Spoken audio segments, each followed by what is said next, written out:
We're live. Welcome back. Welcome. Come on in.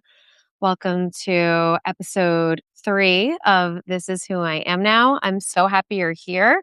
Today, we are going to continue my journey through perimenopause, HRT, GLP-1s, hormones, all the good stuff, where I'm at now. So welcome. Come on in. I'm so happy that you're here. I wanted to set this up a little bit more like show style. So I'm like back here, but also I realize I need my notes. So like maybe that doesn't make sense, but it's okay. If you're joining live in the chat, say hello. I know how precious and valuable your time is. So I'm so happy to have you here live. If you're welcome to join us live, able to join us live. And if you're watching the replay, you the best too. I hope you're putting it on at 1.5 speed or however you listen. And you know that this episode really supports you.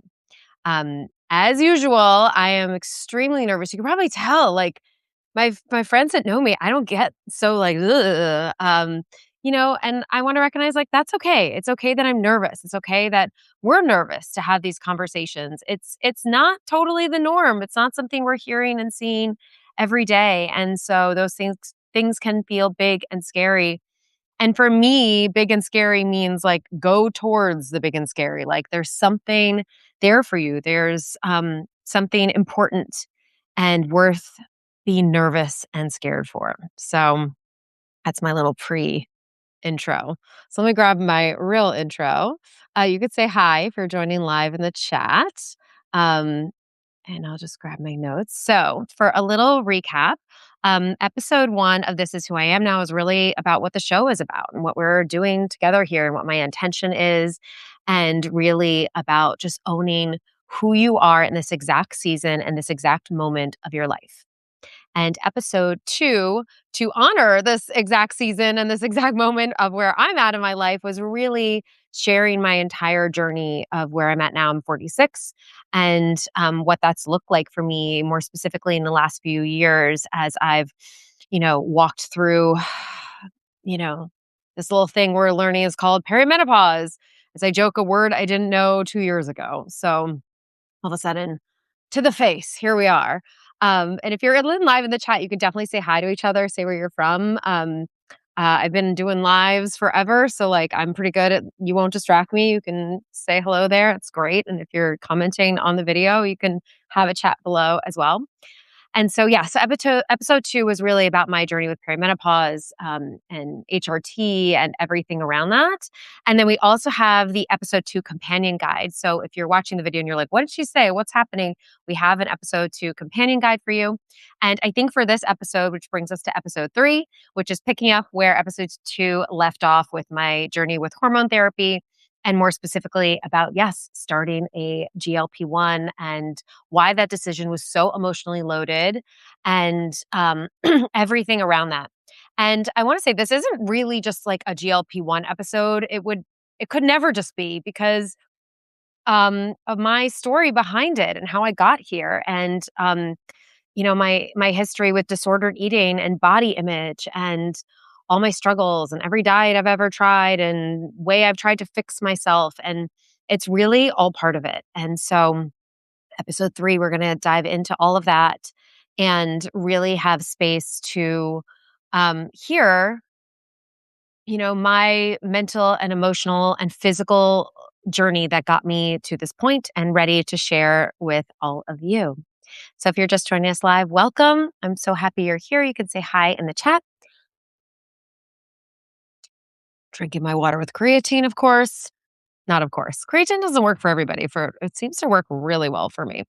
So before we dive in, some disclaimers. I am not, this is not medical advice. This is not an everyone should.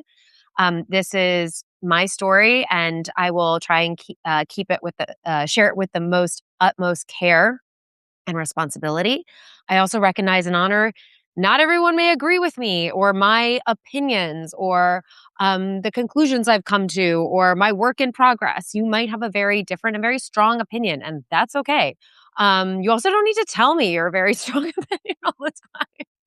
I know people go on social media, they're like, this is a dialogue. I want to hear what you have to say. I'm like, no, this isn't really a dialogue. Like, I don't have the energy, effort, or time to be, going into the ring with folks. You can have your strong opinion and that is yours. And I can have mine and this is mine. And it doesn't need to necessarily be a discourse. It can be something that you hold and you explore for yourself. And this is what I hold and what I'm exploring for myself. So, I also want to say, I'm going to be aware of the chat. So if you've got some questions unfolding real time, I likely won't address them directly. I'll probably just weave them into what I'm saying.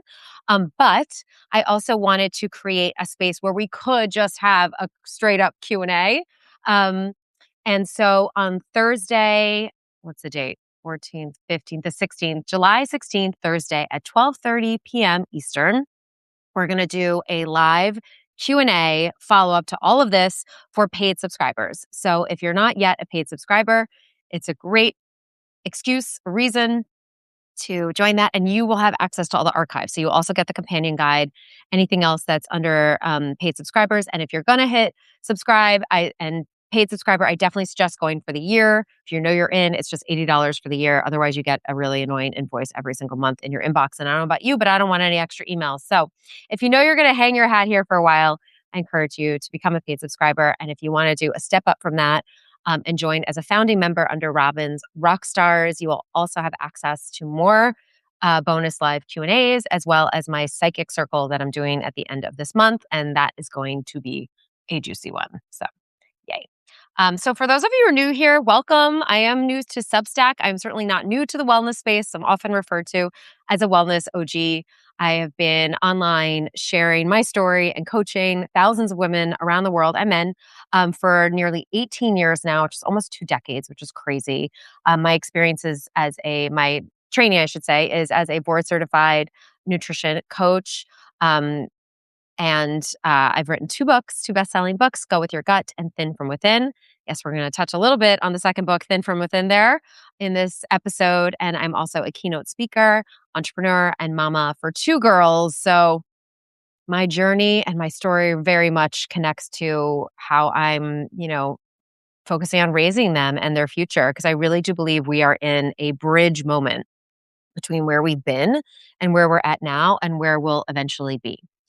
So, as I promise you, one of the pillars of This Is Who I Am Now is that you will receive a nourishing wellness moment within the content and everything that we're talking about here. And it really serves and supports me as well. So we are going to do our 3 deep breaths together. That wasn't one of them. It's just something that brings us into this space. Like I said, your time is very precious, and likely you've got a lot of lists running in your head or other things you're multitasking. So just to have a moment to be able to drop in and receive and really land and treat this like your own personal wellness moment is just, I find, just a really nice invitation. So let's do this together. So we're just going to take a moment, just shake it out, shake your feet, shake your hand, just whatever. Yes, I don't care if it looks weird, be weird. It's cool. I've always been weird. And so we're just going to let that go. If you'd like to close your eyes, I invite you to do that now. We're just going to be here for just a moment. And just have your breath be regular, steady, even, whatever you've got going on.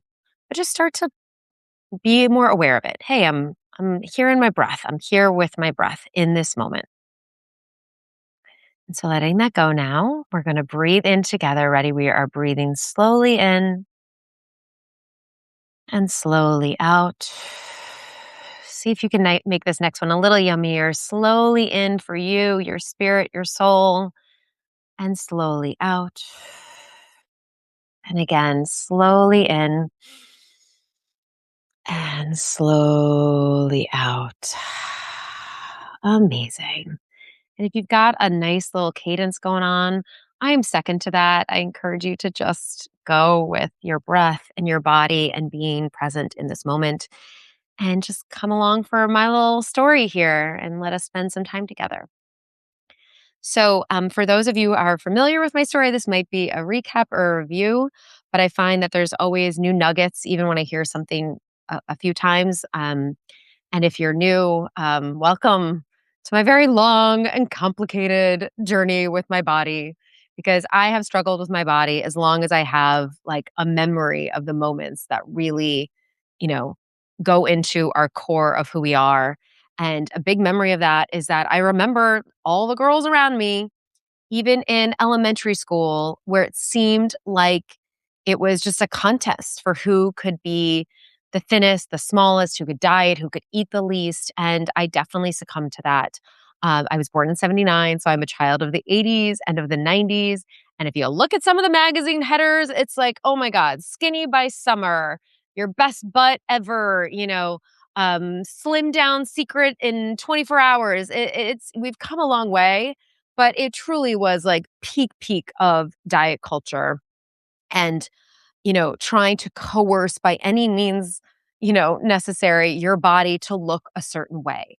Body diversity and body positivity and body neutrality were not a part of the conversation in my childhood and my formative teen years. And so I want to also say, like, that is deep ingrained in me. And I am actively working on being part of um, shifting that, and also at the same time really honoring my own needs and my own wants and desires, and being okay with that too. That it's not necessarily a shameful conversation to want to lose weight or feel or look a certain way. It's what's behind that and underneath that and all the layers. And like I said, this is deeply nuanced and might be uncomfy, but we're having the conversation and we're just going to do our best. And this also was reinforced at home for sure. My dad always struggled with his weight. He was always on a diet. He's what I'll say, quote unquote, was the fat kid. Growing up, he used to eat mayonnaise sandwiches, and his mama fed him well, my grandma. And, he brought that into, when he had kids. And I just always saw him on a diet, down to the point where like he was drinking like a shake, a meal during Thanksgiving, his favorite holiday. And we have a photo of him with his shake like this, as he's slicing turkey and not having a single slice. And, it's wild, all of his struggles and the way that can, kids can pick up on that. And then we have the, extreme of that, which, different, not, I shouldn't say extreme, that's not what I meant. The different to that was my mother, who's always been naturally petite and didn't necessarily struggle with her size or weight in the same way that my father did, but was also really mindful of her weight and keeping her figure and the language that we use, right? It's like wild. But she was always, I shouldn't say always, she was often on a diet as well. I remember, her favorite, the 3-day diet, which was when typically would happen after some overindulging and her pants didn't quite fit the way they wanted it to. She wanted them to. And so she'd go on this 3-day diet. And it was like cottage cheese and hot dogs and like a half a scoop of ice cream. I remember her jamming the little ice, in the yellow half cup, whatever it was, little serving that she got at the end of the day. And it was a calorie restriction diet. Let's be real. But it works. And she lost a pound or two and felt better until she went on it again. And I had my brother at home and he could eat anything he wanted and would come home and eat Stouffer's mac and cheese as a snack, or those Stouffer's French bread pizzas. Those are so good. They'll still exist. And here I am seeing the girls around me trying to eat less and just like a whole big mess. And none of this is blaming my parents or my upbringing. Now that I'm a parent myself, I understand this so differently. But what stuck with little me was, your body is something that needs fixing. And often in life with big projects and big things is like the more we try and fix and edit and adjust, the more we get away from how something wants to naturally flow. And so this moved into my LA, into college too, into my, oh my God, I just had a memory. I forgot about this when I was working on my notes, but we literally had like a note written on my dorm. In my dorm, there was 4 of us in this one dorm suite, and we had a note that said, "Nothing tastes better than skinny feels." I think I was 20 at this point, right? So like I'm 46 now. This is not that long ago. Like literally, mind you, we're like, eating God knows what at 3 a.m. after going to the bar, but it's just always there, this pervasiveness. And again, part of why I'm getting into this is because I think we all can relate to some of this in some way, or most of us can, and we all have some version of a story. And if you don't, and you were born a Paris Hilton where you just eat the burger that you want and there's no involvement there, and God knows if she says that, if it's actually true. But actually, I've heard that it's true from people that used to babysit her. But, if you didn't have this really clear, calm, clean way around food, like you probably fell into this book, this story a little bit. And so this brings me then to I moved to Los Angeles. I wanted to act. I was really lonely. I lost my father at 17 and really grieving him and really, over drinking. God knows what was happening with boys. My mother might be listening to this. I don't know if that might be under a paywall in future dates, but doing all the things we do in our 20s to not feel pain or work through things in a really productive way. And food was a part of that. I turned to food as an emotional comfort. I saw my dad do that. I was kind of his partner in crime in that. Like, hey, Rob, you want a pretzel? And I was like, yeah, I want a pretzel, like, and I also want to know, like, food can be comfort and that can be okay too. Part of, feeling as much peace as we can in the home that is our bodies isn't that food is never comfort. It's just fuel. It is nuance, right? And these are little things I continuously grow from and pick up along the way. But at that point, I was overturning to food as comfort. And so I would go home in LA, I would go on auditions and I would eat everything in the cabinets. And I think this is when I started Weight Watchers. And I remember when I got my first little, like, what do you get? Like a token or something. And I was so proud of myself and then proceeded to go home with whatever weight I lost and like eat my way through the cabinets again. And, it just was a mess. It was a mess. And I didn't have any direction with what I was going to do with my life. And I really loved food and loved eating. My mother was an incredible cook. And, it was just this battle between loving food and this beautiful view of food and really kind of abusing it and abusing my body and the way I viewed it and just always at odds. And I want to say I did eventually find some peace when I was living in LA and I started dating my now husband and we were going to farmers markets. And for the first time, I saw like food in this gorgeous, colorful abundance as opposed to this like frozen section I was feeding myself, from Trader Joe's. And I didn't have direction with my life. I didn't know what I wanted to do with my life. And my friend, so I started going to farmers markets more and learning to nourish. There was another like a little voice that came in about nourishing myself in this different way that was different than trying to eat the least amount possible. And so I was curious about exploring that. And my friend suggested this nutrition school, the Institute for Integrated Nutrition. Checked out the brochure. I went, signed up immediately. But here's the thing that I want to share that I think is really key to this story is that I think a lot of people assume that I got into wellness because I loved kale and I wanted to go to nutrition school just to help people. But really, one of the main reasons is I thought, well, maybe this nutritionally balanced way, following these supportive and sound ways of living your life and eating would be the thing to fix my body. That nutrition and wellness would finally give me that ultimate body I was struggling and desperate to achieve and never really felt like I got there. And so I went to school, started working with women at the same time, healing my own body, my own food story. And over time, wellness became so much bigger, gut health and community and joy and my whole career. And here we are today and my books. But underneath, I felt like if I just learned enough and I ate well enough, and eventually I would still get the body that I always wanted. And my entire career was born out of my relationship with food and, the counting, the restricting, the chasing a certain ideal body, a body type that I idealized. And I really believed not that my whole worth was tied to my body, but that was a big part of the picture. And I want to say a big turning point for me actually came with the birth of my first daughter, or rather my pre-pregnancy time with my first daughter. And I was working on, I went to Parsley Health, was new at the time, and was like, oh, I'm thinking about, starting to a family, and want to make sure my markers look good and mercury and all these things like that. And I just started to think about like, well, I'm trying to make the happiest home for future baby. And a light bulb really went off where I was like, wait a minute, future baby, I live here. I live here now. This is my home. How am I treating myself and my body in my current moment, not for some future baby? And I think that really shifted this idea of like, eat X to achieve X and more like nourish in all of these different ways so I could feel at home here. And like I said, this is a very nuanced, ever evolving conversation. But I will say that my healing is ongoing. It's definitely, I'm not going to tell you, well, I, had a baby for my first baby and that healed my relationship with food in my life. No, but it was a big piece of it. You know, um, and really relaxing a little bit more around my body through pregnancy and having more awareness of the ways that I was trying to fix myself, right? Just more increased levels of awareness. Not that I couldn't stop myself from doing it, right? Like a few months, not a year, about 6 months after I had my first child, Navy, who's now 10, I went on that diet with the little containers. Do you remember the little containers?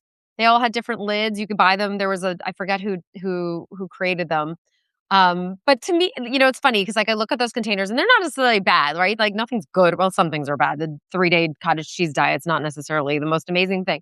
But it actually was pretty good because it was like an abundance of vegetables. Here's your protein, here's your fat. Now I don't think in food that way, but I think that diet was actually one bridge to a much more balanced way of looking at food rather than like restrictions and calorie restriction is more like abundance of X and like um look, it gave me a plan to follow at a time when I needed it, when I was overwhelmed with baby.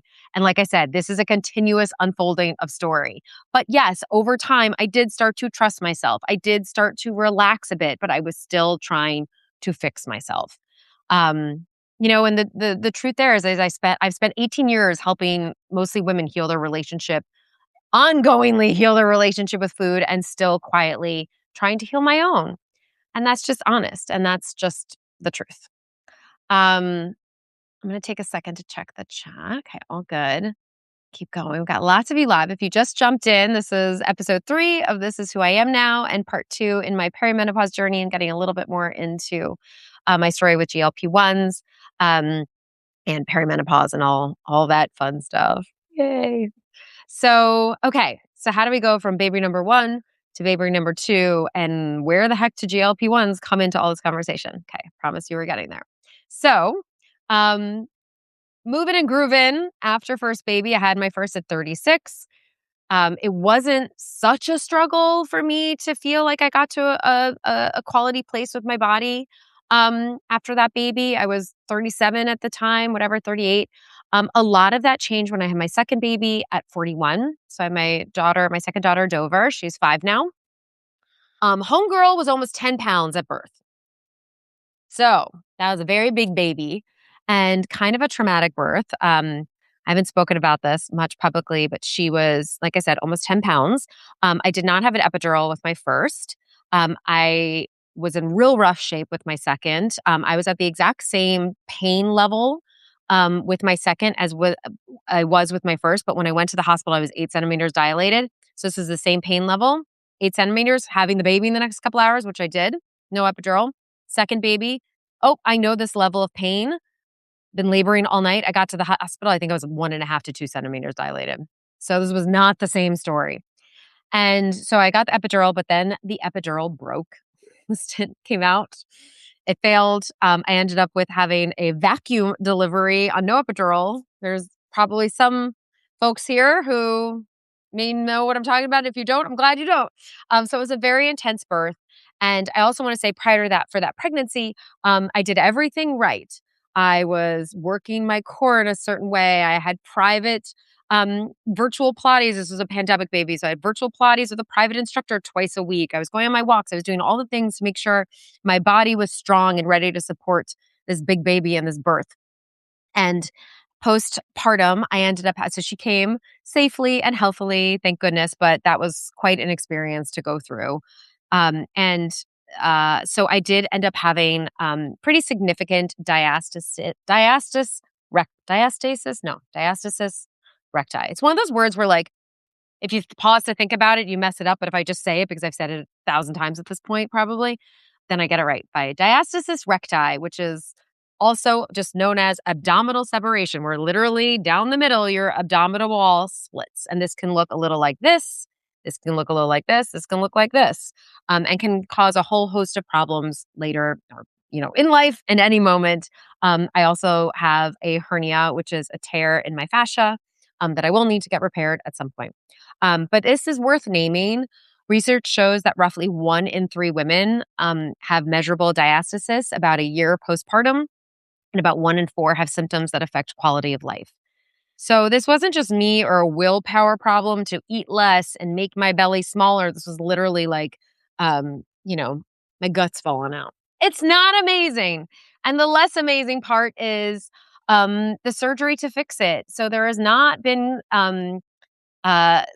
many technological advances to fix diastasis recti. There is PT, which I did do for about a year and a half, physical therapy exercises that you can do, and other practitioners that you can work with. But to fix it, the surgery is the same as what we commonly know as a tummy tuck, and it has cost about $20,000 to $30,000 in New York City. Has about a 6-week healing time, of which about 3 to 4 weeks I would not be able to pick up my daughter. So this was a surgery that I personally really wanted to avoid. I know women who have gotten it. Um, Applaud them. I think how brave they are and how much I wish the medical, you know, um, industry was able to make this less of a major surgery. And also, I want to say I was really frustrated. Like I did everything right, I was doing everything I was supposed to do. And, I love my children more than anything. And also I was angry, not at them, but at what pregnancy and birth demanded of my body and what I had to go through to carry those babies, to deliver the babies, and to feel at home in my physical home after these babies. And where one of those things, my diastasis, my abdominal separation, wasn't something that I could fix myself. And it sucks. And it's something that I carried around for so many years. And I want to say that I really learned, here's how I walked through that. You might think like, oh, I saw photos of you at 42, 43. You looked great. Guys, I've been sucking it in for years, like literally just sucking it in. But if you saw me in a yoga class or in my morning meditation with legs folded, with full relaxation, I looked 5 months pregnant. And, I remember looking at women, with that protruding belly and being like, oh, or we're not, what do we need to do to help our bodies not have this as a consequence of birth? And like I said, what I'm saying might be triggering. It's complicated. I don't have perfect language for it. I'm not expecting myself to, but dang, this is a tricky one. Um, so this brings me to be about, so I do want to mention one thing that I was really proud of myself in my wellness journey is after I had Dover at 41, for at least a year, I did nothing to get back to pre-baby, or there is no back, first of all, just, cheat sheet here. I did nothing to diet or fix. I just ate well, nourished myself, ate enough for breastfeeding. I moved in a way that felt good. My body did not feel the same in recovery at 41 as it did at 36. And whenever I would try to work out harder, I would get injured. I had all the shoulder stuff going on. Then eventually I had knee stuff going on. So I was just like, I'm not going to rush this. But then after a year, I started to not feel very good. I wasn't comfortable. I wasn't like physically able to do what I was able to do before. And like I said, I was constantly getting injured. So at this point, I started to take my physical healing more seriously, and I sought physical therapy. I went to a place called Motion in New York City. They have an office in Los Angeles, and it's Motion, Mocean. I will add that to the show guide. And it's a physical therapy place, but really blends like almost like biohacking instruments and machines plus traditional PT to heal. And I did that for about a year and a half. And yes, I healed some shoulder stuff, knee stuff, a lot of overcorrecting, undercorrecting things that were happening in my body. And I did try M-Sculpt. Which is one of those pulsing frequency machines. It's basically like doing, I mean, this is a very shorthand way of saying it, but like 1,000 sit-ups to, in a 15-minute session to really strengthen your core and help your muscles come back together. And so this protruding that I had that was really just my muscles separating, coming out like this to really help strengthen and bring them in. And you can do that with breathing exercises and additional exercises and a whole lot of energy and time and money for what's not covered by insurance. And I did that. And that was parallel to my hormones going on this increasing roller coaster of a time. So you can imagine, like I said, between 43, 44, 45 was really a time for me with trying to heal my body in my mind, my heart, my spirit in all of these ways. But what I realized is, well, again, another version of doing everything right, if I didn't do, just checking that I'm not flashing you, am I? Okay. I think I need to, that's maybe a little better. Um, what I realized is if I was doing everything perfectly, right, being very mindful with that word, I'm kind of using it as a joke. Um, if, I had perfect sleep, perfect food, no travel, no stress, the kids sleep through the night. If you've been know me and my story, my journey at all, my kids do not have been the toughest sleepers. I have been the toughest sleeper. If all of that happened perfect, then I felt like my cortisol, my stress levels went down, my body was more relaxed, and it looked on the outside the way that I wanted it to more. If I had had just an M sculpt session, everything was great. I need a breath from that, right? Maybe take a breath with me. It helped. All of this helped. But I had no room to be human. I had no room to be human. And I just got to a place where I couldn't edit my body anymore. And so at this point, just checking the chat because I kind of put it to the side. Okay. Yeah. So we had a friend say, same after baby number 2, DR and multiple hernias, had the hernia surgery, but still working on healing the DR. Yeah. So here's the thing with my diastasis. So this brings us to fall, which is connected to my episode 2. Um, 46 years old with a very, very full fall. I had keynote speaking engagements. I flew to LA for corporate workshops, recording a podcast. Um, so much was going on at this time. That's when I had my Kripalu retreat. Oh, and a note, we're going back to Kripalu August 28th. Join us if you can. I'm going to share about that. Yes, Raver. Raver's here. He wanted to be here for this episode. Maybe he'll say hi. Um, so very, very hectic fall. And I could not work out and sleep and be at this optimal production level like I would need to be for my body to look a certain way. Now I had a dear friend's 40th birthday trip on the calendar. She was turning 40, not me. December, the first weekend in December, which was right after Thanksgiving. And I couldn't exercise. I could barely pack. And when I tried on my clothes, nothing fit. Couldn't close the waistband of my pants, my jeans, my like linen pants that I would go out to dinner. I was incredibly frustrated. My hormones were also on a roller coaster. A lot of the symptoms happening, like I said before, anxiety, insomnia, cortisol levels through the roof. My body could not relax, wired and tired. I needed hormones. I needed help. And I would say if I was able to manage my diastasis, let's say my belly was at a certain place, if I was able to manage it and doing everything perfectly or right, let's say my diastasis was at like a 3 or a 4. At this point, it was at like an 8 or a 9.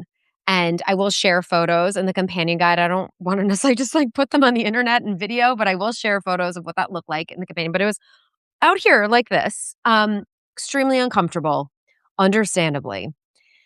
Deep breath.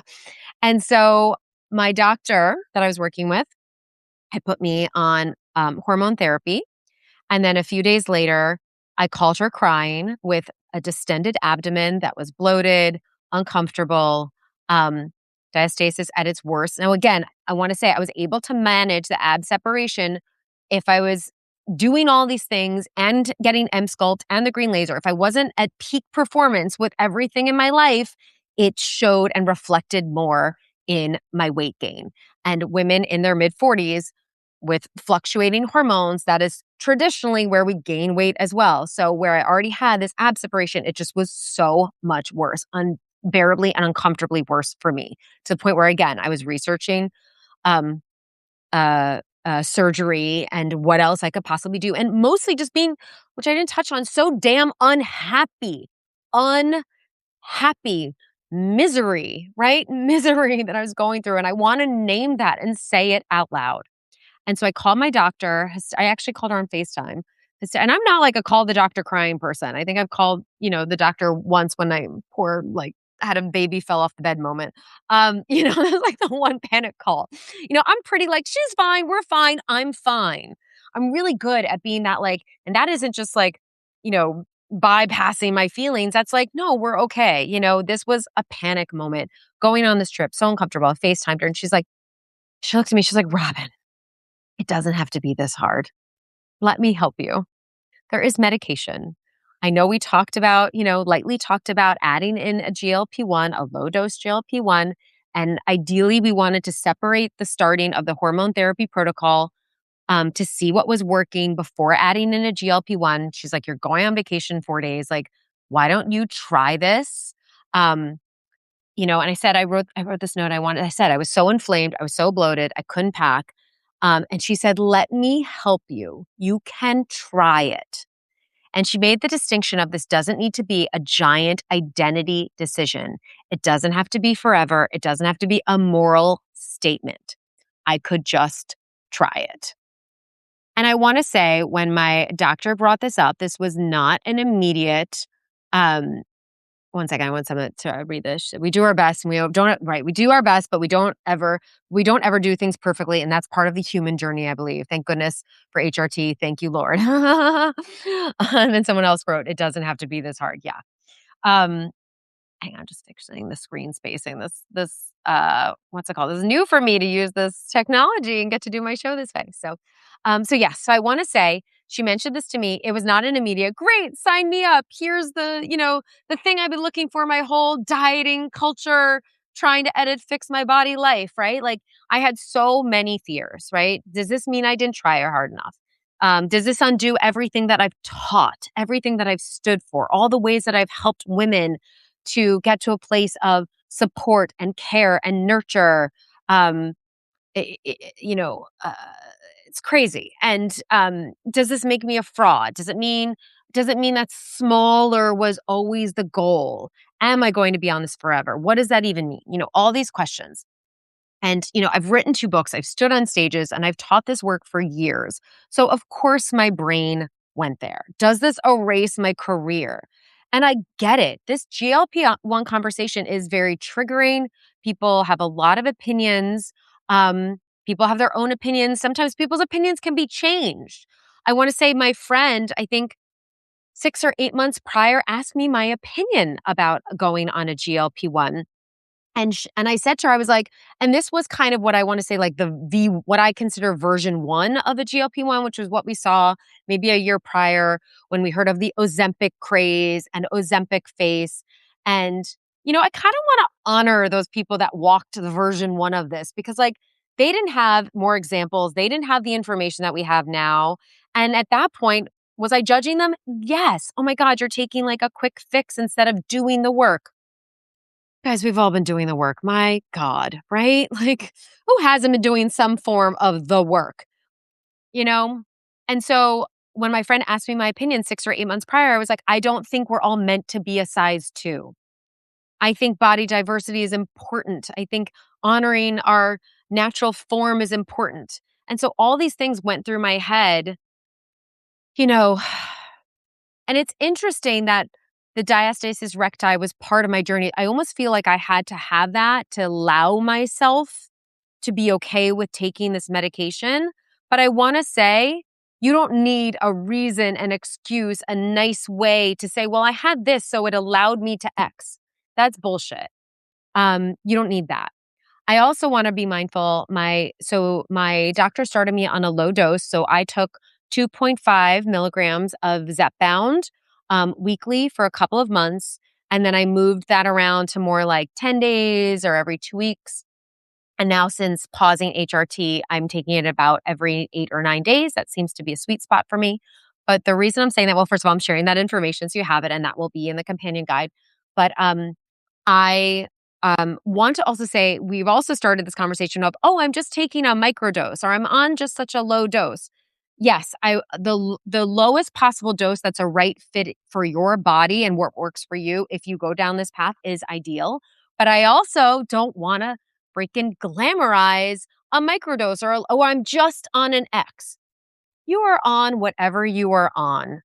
And you're on that if you need to be on that, and ideally and hopefully that is supported by a doctor or a practitioner that has your best interest at heart and is helping you look at the whole picture. And this is where wellness is a really important part of this conversation because, hello, Nat, the wellness practices have supported me through this. So I knew to focus on protein and fiber and be aware of my thirst potentially going down, and even our sexual drive or other things that we have drive for can be tempered. And so that's why I almost want to say thank you to the version one people that walked this path before we are at this place. And we are walking the path for people in the future because there's even more research and types coming out. There's a GLP-3 that doesn't do muscle waste now, and there's oral options here. So there's so much around this conversation. And um, again, I take none of this lightly, and there's things I'm even forgetting or leaving out, but I just want us to really, you know, the biggest piece of this is who I am now is owning the moment that we're in and who we are and what our needs are, what our body needs and how that changes. And so yes, so what I want to say is, so I started, I was so scared of the needle, and it was funny. And the reason I remember when I received my first dose was on Thanksgiving, because my sister-in-law, Whitney, who I mentioned is a dermatologist in the last episode, she was over at Thanksgiving and she administered the dose. And she was actually really helpful, where she was like, you don't need to defend this. You don't need to carry other people's judgment. This was prescribed for you by your doctor in a mindful way. And really, like, it's okay to own that. Um, so I received my first dose then. Okay, so then I want to go into how I actually felt. So I'd say I didn't really feel much of a difference in the first, and I'm sharing this because people are curious. So I want to make sure that I include these details before we move to closing for today. So um, what I felt was definitely calmer noise around food. So for someone who their whole life, the cabinets have always screamed to them, what am I eating next? When's my next snack? Is this enough? Did I eat too much? Where that has just always been at such a high volume for me. And something, like I said, as I've continued to walk my own healing journey, that I've been mindful of and has gotten so much lighter and smoother of a path for me, it's still always been omnipresent. And so I would say the food noise has just gotten quieter. It's just like almost like like a radio station. You're listening to a song really loud and someone turns it from a 10 down to a 2. And meal times became more okay, like, oh, it's mealtime. I may not feel so hungry right now, but it's mealtime. I'm going to eat. And that's also noticing like when the dosage might be high, or there's you try something lower. This is really where my whole wellness journey has supported this moment, because listening to myself and understanding my body, and the subtle nuances and little moments of ways I feel my best have spoken to me through this process. And we had a comment in live chat. I tried a GLP-1 for a few months and fell off wellness practices. And while I lost weight, it was so unhealthy. I want to try again, incorporating more mindfulness around protein, et cetera. Yeah. So if anything, I want to say, I believe part of why my GLP-1 journey has been and continues to be what I consider a success, aside from this whole mental gymnastics I've been doing, which I would not call success, but I would call honest. But the physical part of it has been what I would deem a success, is because I put those wellness practices on such a pedestal during it. So knowing to focus on protein, I got a new water bottle, so I knew exactly the water intake, and just really going into this in the most responsible way possible. But I also want to honor that if that has not been your story or your experience with GLP-1 or a part of your big fears, that's okay too. Like, we're all figuring this out. You know what I mean? And if you feel like you were not a success, like, that's part of your journey. It's part of owning where you are now. And this is who I am. And so what is the next mindful step forward for you? And so I just felt like the hormone therapy paired with the GLP-1, which there is research now that's showing that they work really well together, and one is very supportive of the other. Um, I wasn't white knuckling my life anymore. I wasn't constantly in recovery from restriction. It didn't take up so much space in my brain. And I do truly feel like I had so much more opportunity in my mind and my heart for my real passions in life, where I was able to think about this show and work towards this show and everything I wanted this to be. Like, I actually feel like I was given so much time, space, and energy back. So much to the point where, like, I almost felt kind of angry, like, where's this medication been all this time? Like, I feel like, and I don't want to say wasted, but like part of me really feels like I wasted so much dang time obsessing over my body and succumbing to diet culture. And like I said, not that I've healed, I'm healed. No, I am a continuous work in progress. But my God, if I could have taken even 30 to 50% of all of that time and energy and put it towards just happiness in my life, my gosh, right? But that's okay. We are part of the change makers. And I also want to be mindful of not putting a GLP-1 on a pedestal. I think it can carry quite a bit of dangers, especially with interactions and organs. And I know a friend's mom had a severe reaction that she did end up in the hospital. And I'm not saying that to scare you, but can be scary parts to this, like anything, right? Like medication is still medication. Um, so part of this is slowing down, honoring yourself, hearing in my story what's for you, where can you listen to your own intuitive knowing, where can you seek support, where can we have more of these real and honest conversations together and continue to evolve. And so maybe it's not something that you seek out tomorrow, but maybe it's in your mind for a few months from now while you continue to walk the path and gather and get curious. Because I don't believe we get extra points for suffering. There's no gold medals at the end. I don't believe we get a gold medal for only traveling with carry-on for big trips. And I don't believe we get extra points for suffering. Spoken like a true check your bag girly. You know, and I want to say this is complicated. You know, my mom has said to me, I love my mother, like, you're not on one of those, are you? I get it. I honor her and I honor her story. And I honor myself for not wanting to be completely honest with her. Somehow I'm able to be completely honest with all of you, but I've struggled with this conversation with my mom because I didn't want to feel like I had to just defend. I needed to just live it for myself for quite some time. And even want to say, you know, mention my husband in this. You know, he does ask, when am I going off of it? And it's a fair and honest question. And the truth is, I don't know that going on a GLP-1, if you go on one, it's necessarily the goal is to get off of it. I get we don't necessarily want to be on medication for a lifetime, but maybe you do, maybe you don't. I just don't think those are things we have to worry about right now. But I feel like I can say that because what I define as wellness is really strong. Like I understand eating an array of fruits and vegetables. I am fortunate and able and focused on putting in the time to get to the farmer's market and creating an abundance of that for myself, for my family, for nourishing my microbiome, for all these pieces that I have been teaching for my entire career. And now I just have something in there that does take the edge off of that mental gymnastics that I was doing along with it. So I want to say if you are afraid of going on something like this, that you might never come off of it, that's a real fear. I don't think that should stop you. But I also believe that if you're working with a coach or with yourself or really working on the way that you feed and nourish yourself and understanding all these factors on a deeper level, that you can go on it for a period of time, support yourself, and then mindfully taper off of it. I think we are exploring this together, and I want to be mindful that we're not making these big hammer statements based on fear. But do you need to be mindful of meals and eating? And if you are not hungry, likely, I can say this, your dose is too high and you need to experiment with something lower. Starting with the lowest possible dose is ideal. I have a friend who the pre-injectables go from a 2.5 to 5, and she found that 4 was exactly where she needed to be.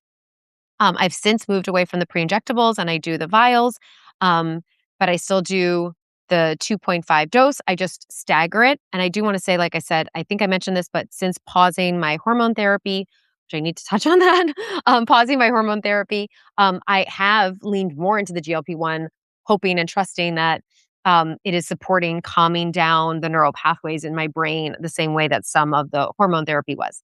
It's not, and it is at the same time. Do you know what I mean? We know and we don't know.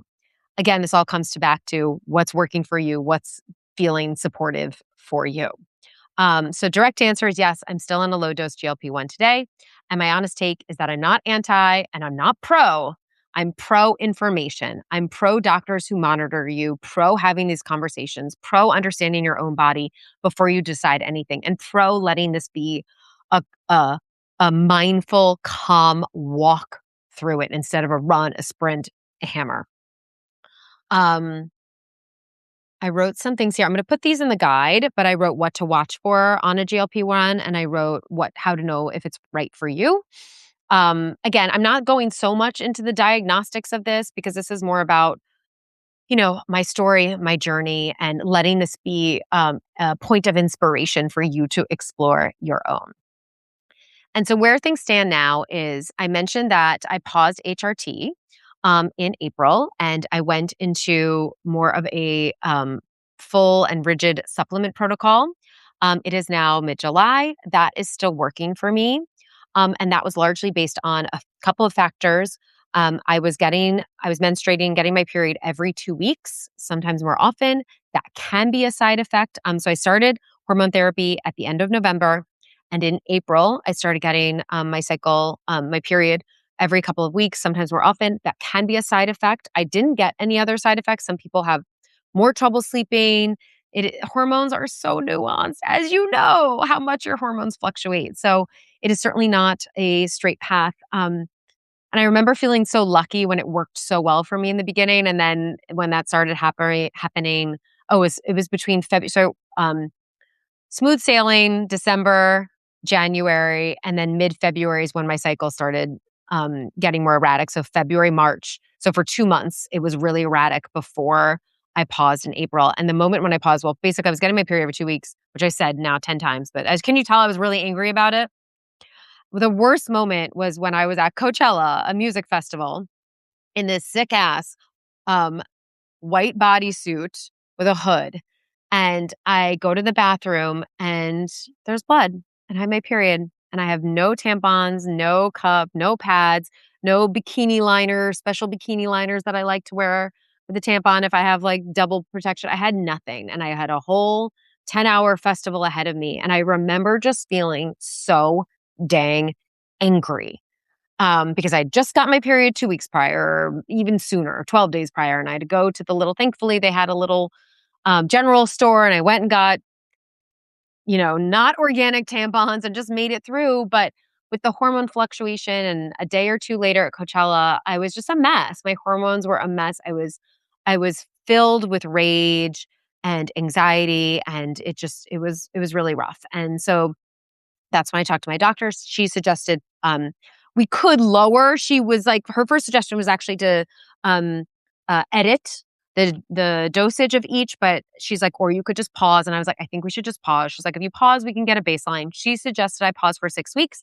but I felt like I wanted to try longer. And I talked to another friend on the similar journey, and she's like, well, a great baseline would be after a few months. See how you feel. And so that's when I got really serious about my supplements. April to May was really challenging for me because there was definitely a gap between when the hormones were helping me and when the supplements kicked in. I mentioned this on last week, but supplements are typically a much softer protocol. They take more time, and they say they average around 4 to 6 weeks, and that was the case for me. But now that I've been doing them religiously, and they only work if you take them, and again, I have the exact supplements in the episode 2 companion guide, or you can go back to episode 2 and watch it and take notes there.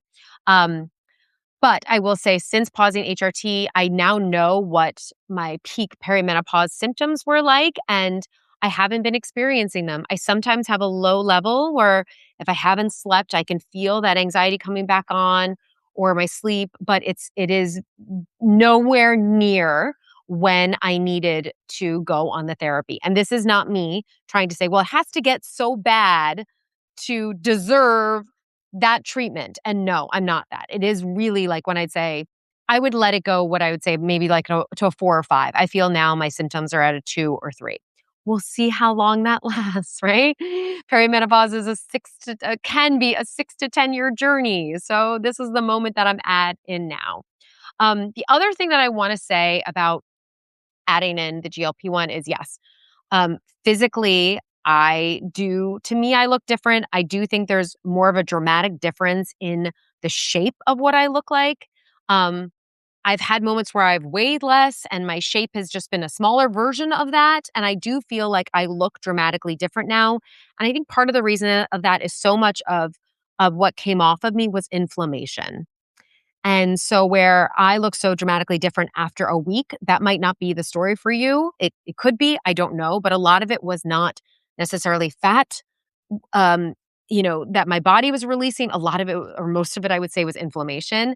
And then part of why I look so muscular, so cut now, and that how could she get muscles overnight is my muscles were there all along. You just didn't see them. They were under there, And I know that's a gross, sweeping statement, but I do feel like, part of my story was that part of why I went on it is I felt like I worked so hard at the gym 5 days a week and was eating a certain way and whatever it was that I was doing. And to me, you didn't see any of that. And so I think part of my physical transformation so much was losing that weight. And yes, I do weight train multiple times a week and really focus on enough protein, adding in supplements that support that. And so I think that's just what you're seeing is you're seeing that. And a GLP-1 just was part of this big picture that allows me to be in this place right now. So I'm going to go back for testing probably in September and see where my levels are at. And what my doctor suggests then. And if something dramatically changes between now and then, yes, I do sometimes have fear. Like we have a big trip to Europe and I'm like, what if I need hormones when I'm in Europe and this was a bad idea and I should have gotten back on them before? Fear is fear, life is life, right? Um, so this is a constant work in progress. But like I said, I don't feel like I'm fighting myself anymore. I do feel calmer in my brain, calmer around my body, calmer around food. And that has been just such a gift because it has allowed me this layer of ease where I've been able to enjoy my life more and really claim this is who I am now. And I want that for all of you in whatever way that looks like. And so maybe this um brings more curiosity around hormone therapy or seeking supplementation or working with a practitioner, talking to more friends. Maybe it is a GLP-1, maybe it's not. Maybe you're saying I don't want any of that. I make space for all of that. There is no right way, one way to be healthy for everyone. And the hardest part of all this wasn't making that decision. It was letting go of the story about the decision, about who I thought this wellness person was supposed to be, and letting go of that.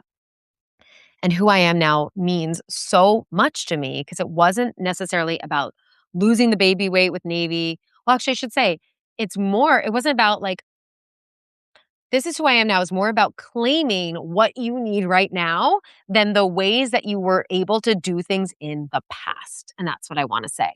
This isn't the same playbook that you could just hit repeat on. It's just all of that changed and that threw me a lot. And I think I would have more spaciousness to appreciate where I'm at now without well, that worked before and a much more ownership of, well, here is where I'm at now. And this whole season of my life is about recognizing that we get to keep evolving and how beautiful that is. And, as my dear friends Rada and Vicky say, better and better forever and ever. What if there is no ceiling on feeling better and living the shit out of your life? What if we just get to feel better and better forever and ever? And so I want to pose the title of this show back to you of who are you now and what do you need? What are you stepping into? What are you owning in this moment? And so that's the question I want you to ask of yourself. And I'm going to continuously ask that for myself.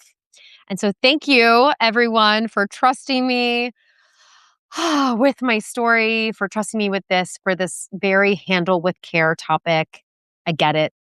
It's tricky, it's complicated, it's nuanced, it is massive and also small at the same time. And I'm just so curious to see where we all end up, or we maybe even not end up. It's always a continuous work in progress. We're like, where we'll be a year from now, 2 years from now, 5 years from now, 20 years from now. So thank you for those, especially who've listened to this whole episode. Thank you so much for being here. Thank you for being a part of the This Is Who I Am Now community. A couple of reminders, if you want to put any notes in the live chat, I would love to read them. And if this episode resonated with you, please comment in the video below, like it, restack it, share it with anyone you think that would benefit. Like I said, when I started this journey and continue to walk through this journey, to me, I felt like there were not enough places. And I get it. I get it. It took me a lot of chutzpah and nights of good sleep and walks in the woods to be able to get to a place where I felt like I could share my story. And even as I'm here sharing my story, I still feel like, oh my God. So thank you. And thank you to myself. Thank you to little Robyn, who thought she always had to fix herself. And thank you to this continuous 46-year-old work in progress. I honor myself and I honor all of you. So like I said, a couple closing things as a reminder, this Thursday, July 16th, 12:30 p.m. Eastern, we are going to have a paid subscriber and paid at any level. You could just subscribe for the month and get access to that. It's totally cool. And that will be a live Q&A. So you will literally just be coming in with your questions in the chat and I will be answering them in real time. I will also take some of those questions and I'm going to let the companion guide to this episode, episode 3, be a bit of a work in progress. So I probably won't have that up within 24 hours like I do with this episode because I want to take the questions that evolve over the next week or so and build that out in that companion guide and see if I want to just expand on the guide from episode 2 or if I want this to be a separate one. So if you are able to join live for that call, amazing. If you're not, you can put in the comments for this video what your questions, if you're a paid subscriber, I will answer them. And it says paid, will be, and I will be sure to answer them in the live video. And it's only $10 a month to subscribe or $80 for the year or $180 if you're a Robyn's Rockstar. And then you have access to my psychic circle. So, I really wanted to make this accessible and really bring more of us in the room rather than my small group coaching programs that I've done over so many years. So this is new and exciting for me too.